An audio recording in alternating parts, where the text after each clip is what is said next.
Hello, everyone, and welcome to my channel, Ulezi the Advocate. I'm Dr. Nasiah Cirincione-Ulezi, and the title of my talk today is All Done. This talk was inspired out of a conversation that I had with my 20-year-old son. We were chatting and just reminiscing about the evolution of our engagement with technology. And he reminded me that when he was younger, probably 10 or 11 years old, my husband and I had bought him a flip phone. And he remembers that when he would end a conversation with one of his friends, it would end with the letters GG and TTYL. Gotta go now, talk to you later. And he said for him, when he used those letters, that just marked the ending of a conversation. Fast forward, 9, 10 years later, the way that he engages with his phone is very different. He says now there's really no ending to conversations. It keeps going. Another thing that's changed, and I'm looking at my own behavior, is somewhere along the line, it became okay for all of us to have our phones with us pretty much 24/7. I can speak for myself. My phone is with me all the time. And in the last few weeks, 4 weeks or so, even more so, I have my phone on and with me. So I'm just taking a step back. As many of you know, I'm a board certified behavior analyst. So as we go through the pandemic, I'm very concerned with how all of our behaviors, especially my behaviors, are being shaped.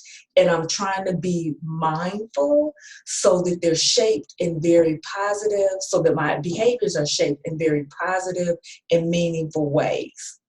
So again, back to this conversation I had with him, I had an aha moment because over the past, 4 or 5 weeks, what I've realized is I have become increasingly more fatigued. And I didn't realize why until I had that conversation with him. And what I've tapped into is I am always on. I'm always on because my technology is always with me and my environmental conditions have changed. Now, I've always worked from home throughout my career, but not to this extent. So now I'm in a set of environmental conditions that include me really working around the clock with no all done, no off button. And that is creating a very fatigued me. And in my work, it's important that I refuel, that I'm energized so I can keep going and help others. And again, I'm grateful. I'm very grateful to be able to have the opportunity to be employed and work from home during this time. But at the same time, I've never been through a pandemic, and I know I have to create a whole new set of behaviors to do this in a very healthy way that meets my needs, my family's needs, and the needs of the people that I serve.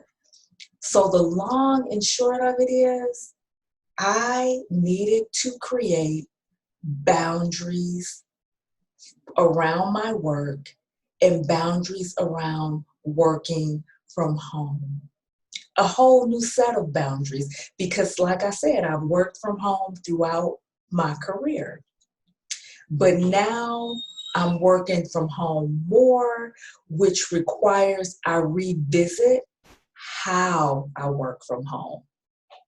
So I've come up with a few things that I believe are going to work for me.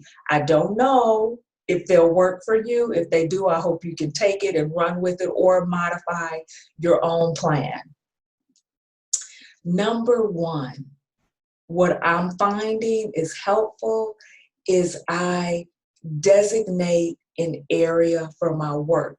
Now in my home, it's not an elaborate area, but it's an area that my family knows when I'm in this space, please don't engage with me because I'm working. You know, as we are in these times, and many of us are working from home, these, you know, boundaries are kind of blurred. You know, I had my son come in the other day and I had to remind him, I am at work. You know, many of our family members aren't used to us being at home and working to this extent. So that was number one for me, designating a workspace. Number two, I get ready for work every day. Now, I'm not going to judge. I have been on some calls and people, some Zoom calls, and people show up in their PJs. That's fine, no judgment there. That is not me. When I engage in that ritual of getting ready for work and putting my work clothes on, albeit I'm at home and I'm just meeting you virtually, I present myself to you as if we were presenting face to face. That helps me set a clear boundary, and it helps me mentally prepare for I am at work. Three, and this is very important, I set a daily work schedule that includes an all done time. For the past few weeks, I have been working 10, 15-hour days. And again, I somehow gave myself a pass because I'm like, I'm just sitting at a computer, I'm just analyzing data.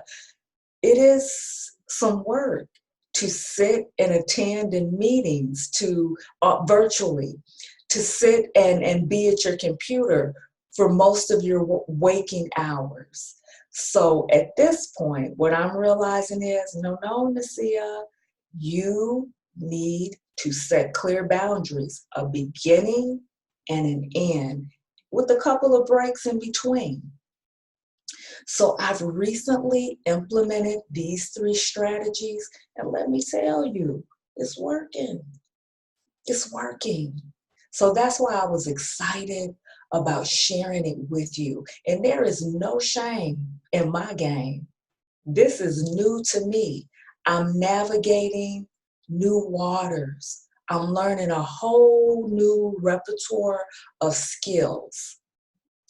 And I'll admit it's some trial and error. So again, I thought I had the working from home down because I have done it throughout my career. But now I'm doing it to a greater extent and under very different circumstances. So that is my plan. What I encourage you to do is develop your own. And again, as I always say, this is a way of advocating for yourself. There's going to be different demands placed on most of us during this time.